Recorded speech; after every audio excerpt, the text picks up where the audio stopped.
அன்பின் பிதாவே, இந்த காலை வேளைக்காக உமக்கு நன்றி செலுத்துகிறோம். உம்மை நன்றியோடு துதிக்கிறோம். முழு இருதயத்தோடு உம்மை ஸ்தோத்தரிக்கிறோம். நீர் பெரியவர் ஆண்டவரே. நீர் எங்கள் வாழ்க்கையிலே செயல்படுகிறவராயிருக்கிறீர். அதற்காமை துதிக்கிறோம். சங்கீதக்காரன் சொல்லுகிறது போல, நீரே எங்கள் பங்கு.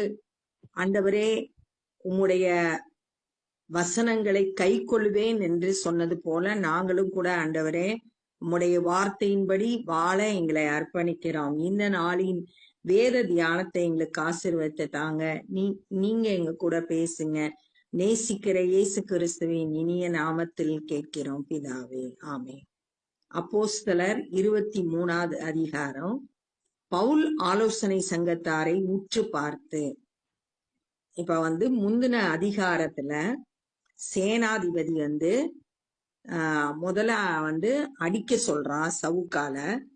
ஆனா அதுக்குள்ள நூற்றுக்கு அதிபதி கிட்ட பவுல் சொல்றாரு, நான் ரோமன் அப்படின்னு சொன்னோடனே அத போய் அந்த நூற்றுக்கு அதிபதி சேனாதிபதிட்ட சொன்னோடனே அவனை பவுலை நீ அடிக்காதீங்க அப்படின்னு சொல்லிட்டு ஆனா என்ன அவங்கிட்ட மிஸ்டேக் இருக்கு அப்படின்றத தெரிஞ்சுக்கிறதுக்காக ஆலோசனை சங்கத்துல கூட்டி அதுல பிரதான ஆசாரியர்களுக்கும் மூப்பர்களுக்கு முன்பாக பவுல கொண்டு நிறுத்த சொல்லியிருக்கான். இப்ப பவுல் ஆலோசனை சங்கத்தாரை உற்று பார்த்து,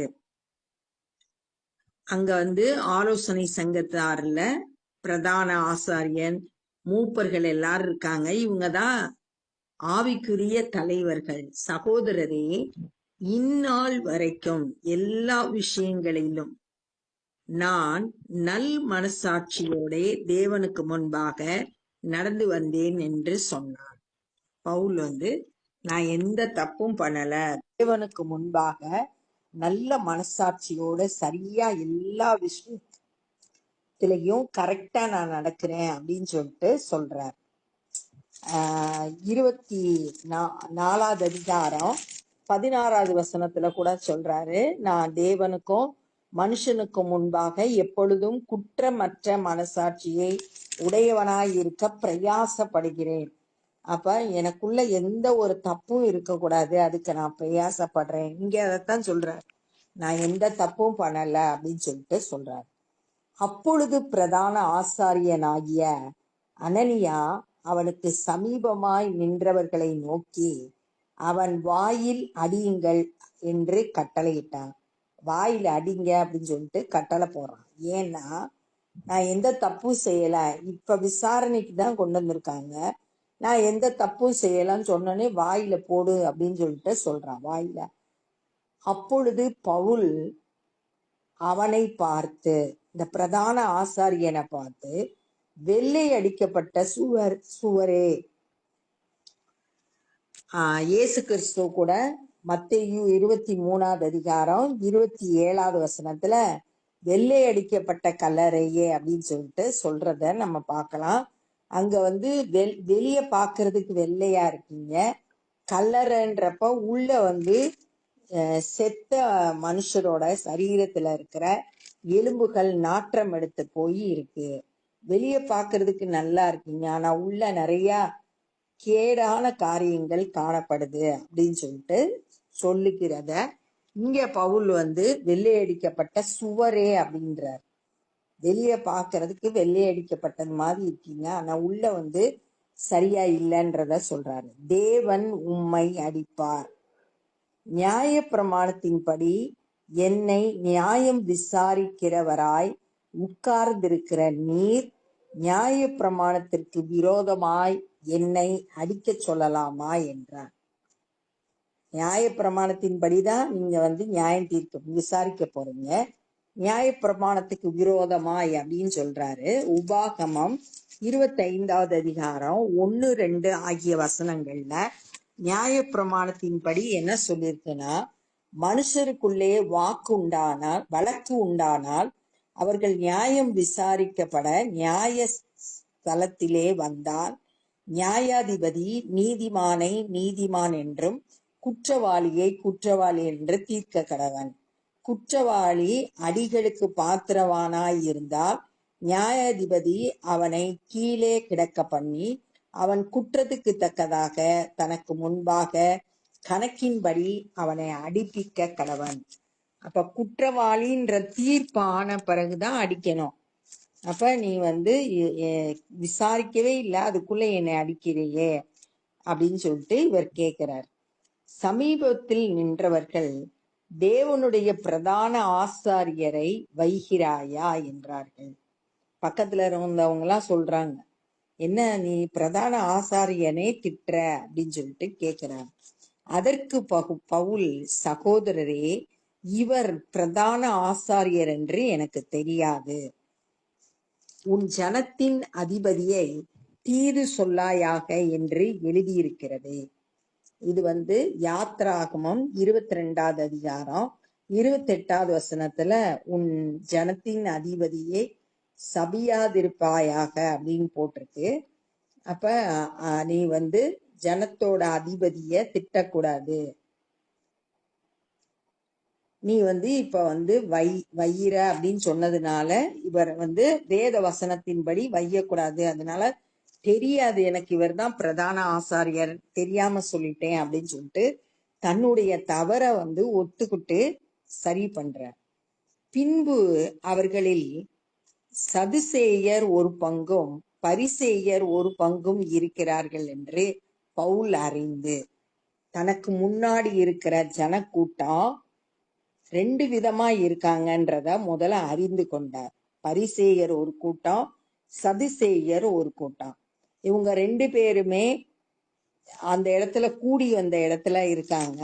2 பேருக்கும் நிறைய வித்தியாசம் இருக்கு. சதுசேயர் உயிர்த்தெழுதலை நம்ப மாட்டாங்க, பரிசேயர் உயிர்த்தெழுதலை நம்புவாங்க. அப்ப இந்த அவங்களுக்குள்ளேயே கருத்து வேறுபாடு இருக்கிறத அறிந்து, சகோதரரே, நான் பரிசேயனும் பரிசேயனுடைய மகனாயும் இருக்கிறேன். தான் யாருன்றத சொல்றார். நான் ஒரு பரிசேயன். மரித்தோருடைய உயிர்த்தெழுதலை பற்றிய நம்பிக்கையை குறித்து நான் நியாயம் விசாரிக்கப்படுகிறேன் என்று ஆலோசனை சங்கத்திலே சத்தமிட்டு சொன்னான். ஒரு பிரச்சனைய கிளப்பி விட்டுறான். என்ன சொல்றாருன்னா, மரித்தோர் உயிர்த்தெழுதல். ஏன்னா சதுசேயர் அதை விசுவாசிக்கல. நான் அந்த நம்பிக்கையை குறித்து நான் நியாயம் விசாரிக்கப்படுகிறேன் அப்படின்னு சொல்லிட்டு சொல்றான். அவன் இப்படி சொன்ன போது பரிசேயருக்கும் சதுசேயருக்கும் வாக்குவாதம் உண்டாயிற்று. கூட்டம் 2ஆக பிரிந்தது. அதுக்கு முன்னாடி வரையும் ஒரே கூட்டமா இருந்தாங்க. பவுல குற்றப்படுத்தி அவனுக்கு தண்டனை கொடுக்கணும், அதான் அவங்களோட நோக்கமா இருந்துச்சு. ஆனா இப்ப அவங்களுக்குள்ள 2 பிரிவினை ஏற்பட்டுருச்சு. எண்ணத்தினாலெனில் சதுசேயர் உயிர்த்தெழுதல் இல்லை என்றும் தேவதூதனும் ஆவி இல்லை என்றும் சொல்லுகிறார்கள். இவங்க சதுசேயரோட நம்பிக்கை என்னன்னா, உயிர்த்தெழுதல் கிடையாது, தேவதூதன் கிடையாது, ஆவி கிடையாது. பரிசேயரோ அவ்விரண்டும் உண்டென்று ஒப்புக்கொள்கிறார்கள். உயிர்த்தெழுதலும் இருக்கு, தேவதூதர்களும் இருக்காங்க அப்படின்னு சொல்லிட்டு நம்பிக்கை உடையவர்கள் தான் பரிசேயர். ஆகியால் மிகுந்த கூக்குரல் உண்டாயிற்று, ஒரே சத்தம். ஏன்னா 2 கூட்டமா பிரிஞ்சு 2 பேருக்கு சண்டை போடுறாங்க. பரிசேய சமயத்தான வேத பாரகளில் சிலர் எழுந்து, இந்த மனுஷனிடத்தில் ஒரு பொல்லாங்கையும் காணோம். ஏன்னா அவன் சொல்லிட்டான், நான் பரிசேயன் சொன்னதுனால, நம்ம கூட்டத்துல ஒரு ஆளு அப்படின்றதுனால அவங்க பவுலுக்கு சப்போர்ட் பண்றாங்க. இந்த மனுஷன்கிட்ட ஒரு பொல்லாங்கு இல்ல, ஒரு ஆவி அல்லது ஒரு தேவதூதன் அவனுடனே பேசினதுண்டானார். ஒரு ஆவி அல்லது தேவதூதர்கள் அவனோடு பேசினா நாம் தேவனோட போர் செய்கிறது தகாது. தேவதூதனே அவரோடு பேசுறப்ப நம்ம போர் செய்யக்கூடாது தேவனோடு அப்படின்னு சொல்றார். இந்த தேவனோடு போர் செய்ய கூடாது அப்படின்றத ஏற்கனவே அப்போஸ்தலர் 5வது அதிகாரம் 38-39 வசனங்கள்ல வந்து கமாலியேல் வந்து சொல்றத அங்க பார்க்கலாம். அங்க பேதுருவை கூப்பிட்டு இயேசுன்ற நாமத்தை யாருக்கும் நீங்க அறிவிக்க கூடாதுன்னு சொல்லும்போது, இல்ல நாங்க வந்து மனுஷருக்கு கீழ்ப்படுகிறத பார்க்கிலும் தேவனுக்கு கீழ்ப்படுகிறது ரொம்ப அவசியம், அதனால நாங்க கட்டாயம் சுவிசேஷத்தை அறிவிப்போம் அப்படின்னு சொல்லும்போது, ஆலோசனை சங்கத்தார்கிட்ட கமாலியேல் பேசும்போது, இது தேவனால் உண்டாயிருந்தா இதை அழிக்க முடியாதுன்னு, நீங்க தேவனோடு போர் செய்கிறவர்களா நீங்க இருக்கக்கூடாது அப்படின்னு சொல்லிட்டு அங்க சொல்றத நம்ம வாசிக்கிறோம். அதே மாதிரி இங்க சொல்றாரு, தேவனோடு போர் செய்கிறது தகாது என்று வாதாடினார்கள். பரிசேயர் எல்லாம் பவுலுக்கு சாதகமா பேசுறாங்க. மிகுந்த கலகம் உண்டான போது பவுல் அவர்களால் தீருண்டு போவான் என்று சேனாதிபதி பயந்து, எங்கே எல்லாம் சேர்ந்து பவுலை கொன்றுவாங்களோன்னு பயந்துட்டு போர் சேவகர் போய் அவனை அவர்கள் நடுவில் இருந்து இழுத்து கோட்டைக்கு கொண்டு போகும்படி கட்டளையிட்டான். அவங்க அந்த கூட்டத்துல இருந்து பவுலை காப்பாத்தி கோட்டைக்குள்ள கொண்டு போக கட்டளையிட்டான். ஏன்னா பின்னாடி வந்து இவன் ரோமன் சொன்னதுனால எதுவும் பிரச்சனை வந்துருமோ, ரோம அரசாங்கம் தண்டனை கொடுத்துருமோன்னு பயந்து போய் சேனாதிபதி அந்த பவுலை வந்து அந்த இடத்துல இருந்து காப்பாத்துறான். அன்று ராத்திரியிலே கர்த்தர் பவுலின் அருகே நின்று, ஆண்டவர் பவுலுக்கு பக்கத்துல வந்து நிக்கிறார். பவுலே திடன்கொள், முதல்ல தைரியப்படுத்துறார். ஏன்னா சந்திச்ச பிரச்சனைகள்லாம் எங்க கொலை செஞ்சிருவாங்களோன்னு பயப்படக்கூடிய சூழ்நிலையை கடந்து வந்திருக்காரு.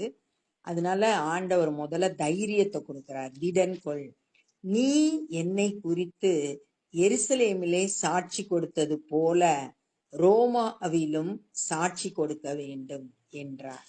எப்படி நீ எருசலேம்ல என்ன குறித்த அவரோட சொந்த அனுபவத்தை 22வது அதிகாரத்துல இயேசு கிறிஸ்துவை தான் சந்தித்தத அங்க விளக்கமா சாட்சியா சொன்னாரு. அதை போல ரோமாவிலும் நீ சாட்சி சொல்லணும் அப்படின்னு சொல்லிட்டு தன்னுடைய சித்தத்தை கர்த்தர் வந்து பவுலுக்கு வெளிப்படுத்தி காட்டுறாரு, தைரியப்படுத்துறாரு. அதனால உனக்கு ஒண்ணும் நேரிடாது, இங்க நீ ரோமாபுரியில எனக்கு சாட்சி கொடுக்கணும் அப்படின்னு சொல்லிட்டு சொல்றாரு. விடியற் காலமான போது ராத்திரியில தரிசனத்தை பாக்குறாரு.